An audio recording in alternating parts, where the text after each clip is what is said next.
അമ്മ വിളിച്ചാൽ മാത്രം പോകാൻ കഴിയുന്നൊരിടം. അതാണ് കൊല്ലൂർ മൂകാംബിക ക്ഷേത്രം. ഒരു ദിവസം കൊണ്ടത് മൂകാംബിക വരെ പോയി വന്നാലോ? അപ്പോൾ എല്ലാവർക്കും പുതിയ വീഡിയോയിലേക്ക് സ്വാഗതം. ഞങ്ങളുടെ കൂടെ നിങ്ങളെയും ഞങ്ങൾ ക്ഷേത്രത്തിലേക്ക് ക്ഷണിക്കുന്നു. അപ്പോൾ കാസർഗോഡ് നിന്ന് ഞങ്ങൾ KSRTC ബസ്സിലാണ് കേട്ടോ പോകാനായിട്ട് പ്ലാൻ ചെയ്തത്. ഒരൊറ്റ ദിവസം കൊണ്ട് തന്നെ തിരിച്ചെത്താനുള്ള പ്ലാനിങ്ങുമായിരുന്നു. അപ്പം ഞങ്ങൾ ഈ കഴിഞ്ഞ ശനിയാഴ്ചയാണ് കേട്ടോ പോയത്. രാവിലെ 4:40 ബസ്സാണ് ബുക്ക് ചെയ്തത്. പക്ഷേ മഴയുടെ കാരണങ്ങൾ കൊണ്ടും പല കാരണങ്ങൾ കൊണ്ടും ബസ് എത്തിയപ്പോഴത്തേക്ക് 8 മണിയായി കേട്ടോ. രാവിലെ കുട്ടികളെയും കൊണ്ട് പോയി നിന്ന് കുറച്ച് ബുദ്ധിമുട്ടി എന്ന് പറയാം. എന്നാലും സാരമില്ല, ബസ് കിട്ടി. നമ്മൾ നേരെ അതിലോട്ട് സീറ്റിലൊക്കെ ഇരുന്ന് കേട്ടോ. അപ്പം നമ്മുടെ ഈ ബസ് മൂകാംബിക ക്ഷേത്രം വരെയാണ് പോകുന്നത്. നമ്മളിത് നേരത്തെ ബുക്ക് ചെയ്തതുമാണ് കേട്ടോ. അങ്ങനെ തന്നെ നമ്മുടെ ബസ്സിൽ യാത്ര പുറപ്പെട്ടിട്ടുണ്ട്. എന്തൊക്കെ പറഞ്ഞാലും നമ്മൾ ട്രെയിനിൽ പോകുന്നതും വേറെയാണ്, ബസ്സിൽ പോകുന്നതും വേറെ തന്നെയാണ് കേട്ടോ. നല്ല മഴയും കാറ്റും കൊണ്ടൊക്കെ പോകാനായിട്ട് വല്ലാത്തൊരു ഫീലാണ്. കർണാടകയിലെ ഉടുപ്പി ജില്ലയിലെ ബൈന്ദൂർ താലൂക്കിലെ കുന്തപുരയ്ക്കടുത്ത് കൊല്ലൂർ എന്ന് പറഞ്ഞ സ്ഥലത്താണ് കേട്ടോ മൂകാംബിക ക്ഷേത്രം സ്ഥിതി ചെയ്യുന്നത്. മൂകാംബികയിലേക്ക് പോകാനായിട്ട് ഏറ്റവും അടുത്തുള്ള റെയിൽവേ സ്റ്റേഷൻ എന്ന് പറയുന്നത് ബൈന്ദൂരും കുന്തപുരയുമാണ് കേട്ടോ. അങ്ങനെ ഉടുപ്പി കഴിഞ്ഞതും നമ്മുടെ ബസ് ബ്രേക്ക്ഫാസ്റ്റ് കഴിക്കാനായിട്ട് ഈ ഒരു ഹോട്ടലിൻ്റെ ഫ്രണ്ടിൽ നിർത്തി കേട്ടോ. അപ്പോൾ ബസ്സിലുള്ള മുഴുവൻ യാത്രക്കാർക്കും ബ്രേക്ക്ഫാസ്റ്റ് കഴിക്കാനായിട്ട് നമ്മളിവിടെ ഇറങ്ങിയിട്ടുണ്ട്. മൂകാംബിക ക്ഷേത്രത്തിൻ്റെ ഐതിഹ്യത്തെയും പുരാണത്തെക്കുറിച്ചൊക്കെ ഇതിനു മുന്നേ ഞാനൊരു വീഡിയോ ചെയ്തിട്ടുള്ളത് കൊണ്ട് തന്നെ ഈ വീഡിയോയിൽ ഞങ്ങളുടെ യാത്രകളും കാഴ്ചകളും മാത്രമാണ് കേട്ടോ കാണിക്കുന്നത്. അങ്ങനെ നമ്മളെല്ലാവരും ബ്രേക്ക്ഫാസ്റ്റ് ഒക്കെ കഴിച്ചിട്ട് വീണ്ടും യാത്ര തുടങ്ങി കേട്ടോ. കാസർഗോഡ് നിന്ന് വിട്ട് കഴിഞ്ഞാൽ പിന്നെ മംഗലാപുരവും ഉടുപ്പിയും മൂകാംബികയിലുമാണ് കേട്ടോ നമ്മുടെ ഈ ബസ്സിന് സ്റ്റോപ്പുള്ളത്. അപ്പോൾ അതുകൊണ്ട് തന്നെ ബസ് ലാസ്റ്റ് നല്ല സ്പീഡിലാണ് കേട്ടോ പോകുന്നത്. അങ്ങനെ നമ്മൾ ഏകദേശം കുന്താപുര കഴിഞ്ഞ് തിരിഞ്ഞു പോകുന്നതാണ് കേട്ടോ. അപ്പോൾ കുറച്ച് കഴിഞ്ഞപ്പോഴത്തേക്കും നമ്മൾ മൂകാംബിക വന്യജീവി സങ്കേതത്തിലൂടെയാണ് കേട്ടോ നമ്മളിപ്പോൾ യാത്ര പോകുന്നത്.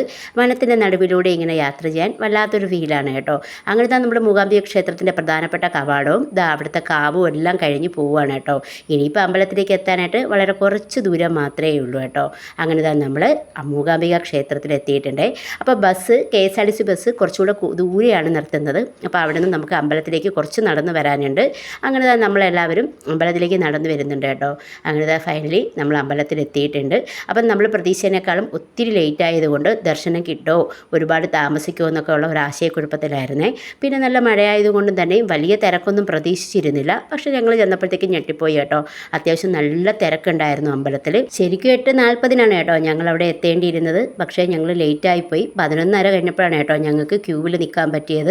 കൊണ്ടുവന്ന സാധനങ്ങളെല്ലാം നമ്മുടെ അമ്പലത്തിൻ്റെ തൊട്ട് ഫ്രണ്ടിൽ തന്നെ ക്ലോക്ക് റൂം ഉണ്ട് കേട്ടോ.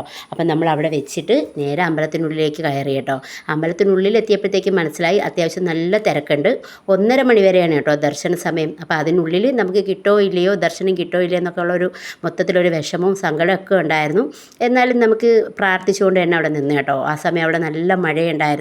ആ മഴയത്ത് അവിടെ നിൽക്കാനും വല്ലാത്തൊരു രസമാണ്. ഇവിടെയാണ് കേട്ടോ നമ്മൾ നെയ്വിളക്കൊക്കെ കത്തിക്കുന്ന സ്ഥലം.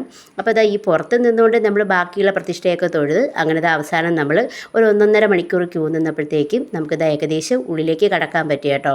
അങ്ങനെ അമ്മയെ നല്ല വൃത്തിയായിട്ട് തന്നെ തൊഴുത് നമ്മുടെ കാര്യങ്ങളെല്ലാം പറഞ്ഞ് നേരെ പോയത് അന്നപ്രസാദ ഹാളിലേക്കാണ് കേട്ടോ. അന്നപ്രസാദം മുന്നൊക്കെ നമ്മൾ ക്യൂ നിന്നിട്ടാണ് കഴിക്കുന്നത്. പക്ഷേ ഇപ്പോൾ എന്തോ ഇരുത്തിയിട്ടൊക്കെയാണ് കേട്ടോ കൊടുക്കുന്നത്. അങ്ങനെ അമ്മയുടെ പ്രസാദവും കഴിച്ചിട്ട് ഞങ്ങളിത് അമ്പലത്തിൻ്റെ ഫ്രണ്ടിലേക്ക് വന്നിട്ടുണ്ട്. അത്യാവശ്യം കുറച്ച് ഫോട്ടോയും ഒക്കെ എടുത്തിട്ട് അവിടെ തന്നെ നിന്ന് കേട്ടോ. പിന്നെ 3 മണിക്കാണ് വീണ്ടും ദർശന സമയമുള്ളത്. അങ്ങനെ ഞങ്ങളൊരു 2:30 കഴിഞ്ഞിട്ട് വീണ്ടും ക്യൂവിൽ നിന്ന് വീണ്ടും നമുക്ക് ദേവിയെ 2 തവണ തൊഴാനും കൂടെ പറ്റി. അങ്ങനെ അമ്മയെ മനസ്സ് നിറഞ്ഞും കൺകുളിർക്കുകയും കണ്ടിട്ട് അച്ഛനും അമ്മയും നെയ്വിളക്ക് കഴിപ്പിക്കുന്നുണ്ടായിരുന്നേ. അതും കഴിഞ്ഞിട്ട് നമ്മളൊരു കുടുംബ പൂജയുണ്ട്, അതിൽ പങ്കെടുത്ത് കേട്ടോ. അങ്ങനെ ദേവിയെ നന്നായിട്ട് പ്രാർത്ഥിച്ച് വീണ്ടും വരാൻ പറ്റണേ എന്ന് പറഞ്ഞുകൊണ്ട് അമ്പലത്തിൻ്റെ പുറത്തേക്ക് ഇറങ്ങി. വീട്ടിലേക്ക് കുറച്ചധികം പ്രസാദവും വാങ്ങി പുറത്ത് ഇവിടെ വന്നിട്ടുണ്ടല്ലോ. കുറച്ച് നേരം ഇങ്ങനെ കണ്ണുടച്ച് നിൽക്കാനായിട്ട് വല്ലാത്തൊരു മനസ്സുഖമാണ് കേട്ടോ.